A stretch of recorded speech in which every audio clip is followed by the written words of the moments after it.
You are a student at Hogwarts School of Witchcraft and Wizardry. You are sitting in a dimly lit classroom with your peers, and you are petrified as you have been dreading this lesson all week. The reason you've been living in fear of this class bursts through the door shortly after you take your seats.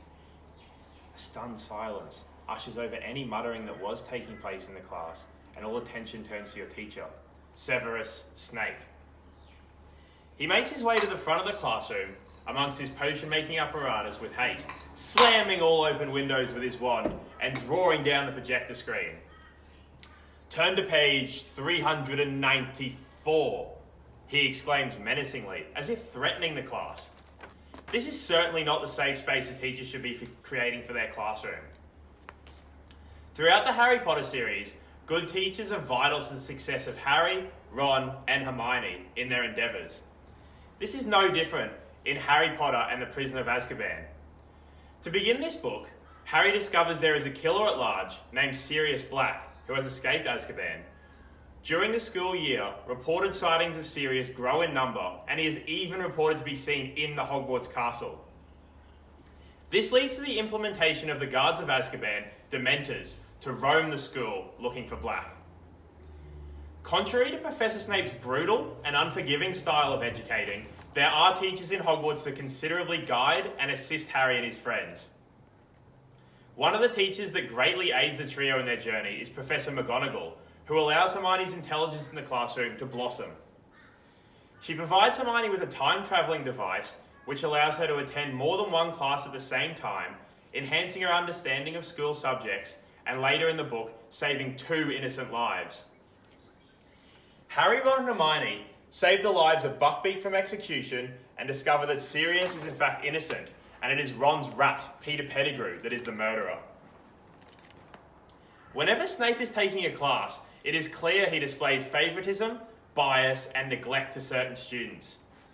When Hermione raises her hand to answer his question, she is completely ignored, as if she isn't there at all.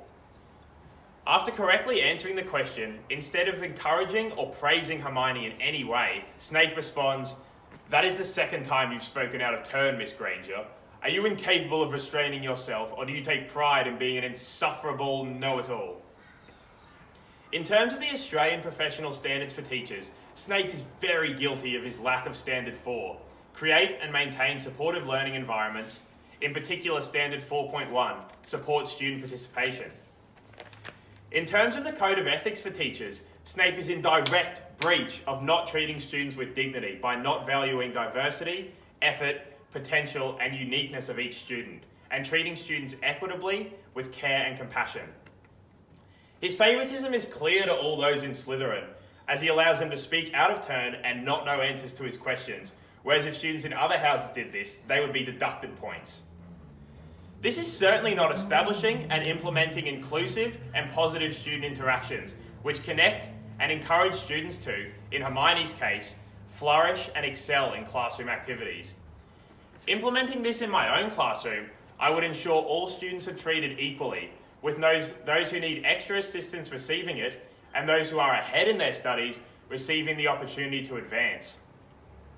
In doing this, both higher level and lower level cognitive objectives will be addressed. This will all be done in a safe, positive learning environment, nearing the polar opposite to Snape's classroom. Clear verbal communication is an essential tool teachers must have in their repertoire for effective classroom communication. In terms of Snape's classroom, there are components of verbal communication he demonstrates very well, including clear articulation, correct pronunciation, and wide range of vocabulary. However, there are obvious pitfalls in his verbal communication to his students, which include appropriate register, varied pitch, and vocal variety. He is always speaking at the same pitch and never really varies from his cold, aloof, and often sarcastic monotone voice. I can make sure I don't fall short in areas he does, ensuring I vary pitch and have greater vocal variety and an appropriate, warmer, vulnerable and less intimidating register with my students. I will also improve on Snape's negative language in my classroom. For example, where Hermione speaks out of turn and Snape calls her an insufferable know-it-all, I would opt for a positive language response, such as, "Try to work these answers out on your own." This is important as students will imitate the language around them, and as teachers, we have to be mindful of the vocabulary we employ. In conclusion, it is clear in both Harry Potter and in real life that effective communication is vital to helping students reach their full potential.